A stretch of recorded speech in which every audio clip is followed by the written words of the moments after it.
Like so many women, I had big dreams about my wedding day.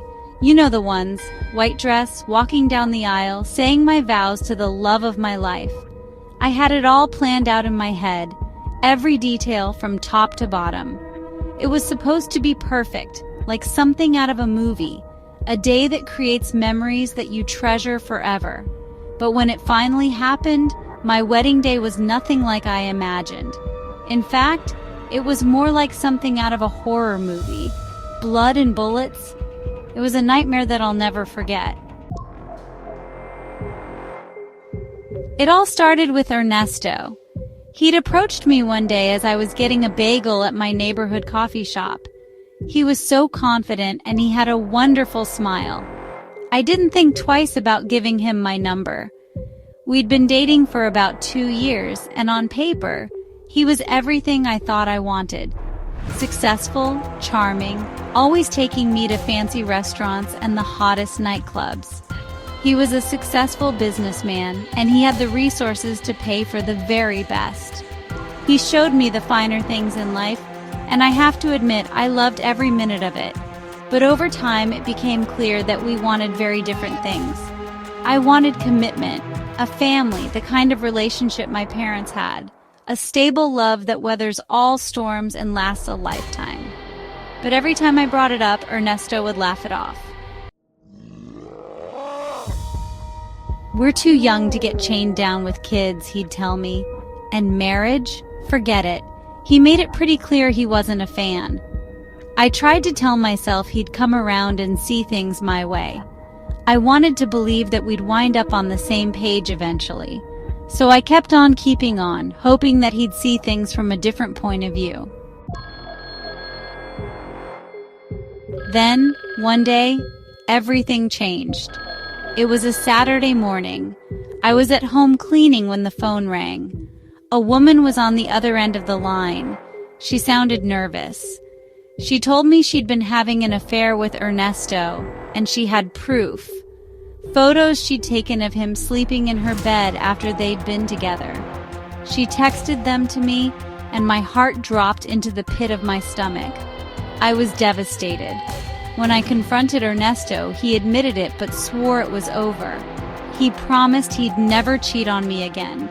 He got down on his knees with tears in his eyes, swore it to me over and over again.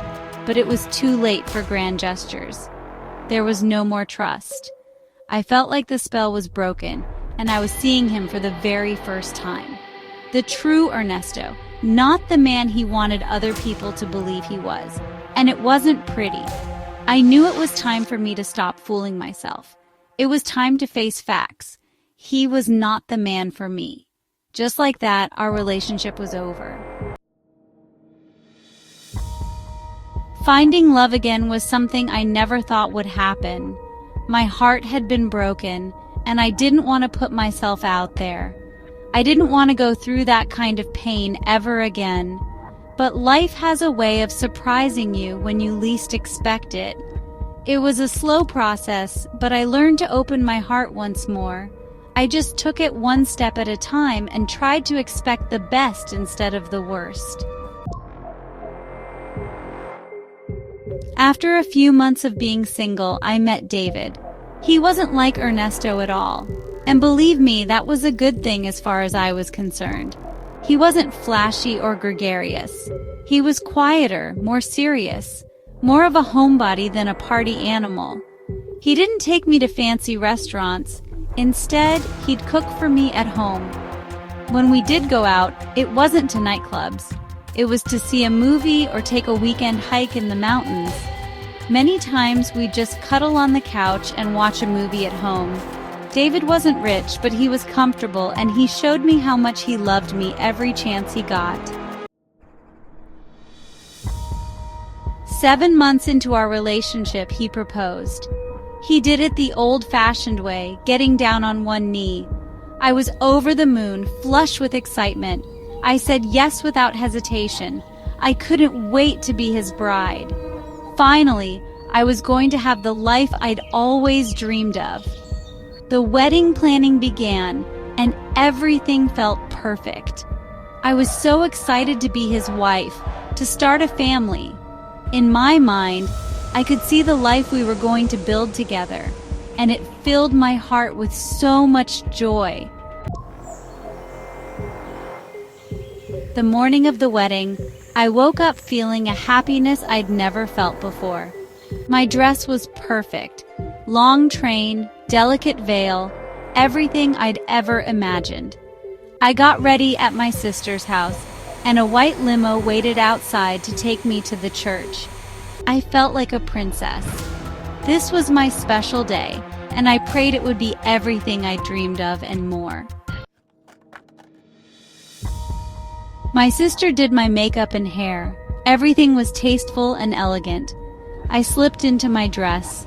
My sister zipped me up, and I turned to look at myself in the mirror. It fit like a glove, flattering every curve. I was ready. This was it. My new life was about to begin. My makeup was done, and my dress was perfect. Just as my sister and I were about to leave for the limo, we heard a voice from the living room, a voice I instantly recognized. It was Ernesto. My heart dropped. What was he doing here? Anger bubbled up inside me. This was my day. What was he thinking? Showing up uninvited? He wasn't on the guest list. That was for sure. I wasn't going to let him ruin the most special day of my life. I marched out to confront him. I was so upset. I was ready to give him a piece of my mind. But before I could say a word, I heard it. Bang, bang, bang. The sound of gunshots. My chest tightened with fear. I peeked around the corner. I wasn't ready for what I was about to see. The living room was chaos. Guests were on the floor, some wounded, some worse. And then I saw him, David. He was on the floor covered in blood. He wasn't moving. My heart shattered.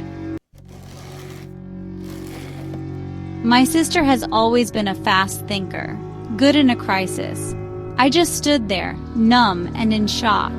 She grabbed me and pulled me back into the bedroom. And in doing so, she probably saved my life. Because Ernesto was out for blood, and David wasn't the only one on his kill list. My sister locked the bedroom door as Ernesto screamed outside, pounding on it like a madman. "You're mine! You'll always be mine!"